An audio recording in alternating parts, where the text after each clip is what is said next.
Hello mga guys, it's Genevieve Tabili Norman. I'm very blessed dahil itong apple na to, ano siya, crunchy, masarap kainin.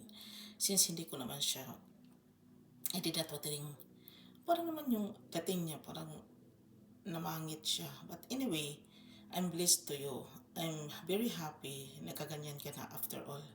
Kasi I waiting for you to be beautiful and yummy kasi pa-apple ka for eating ka. Kaya I share it to you.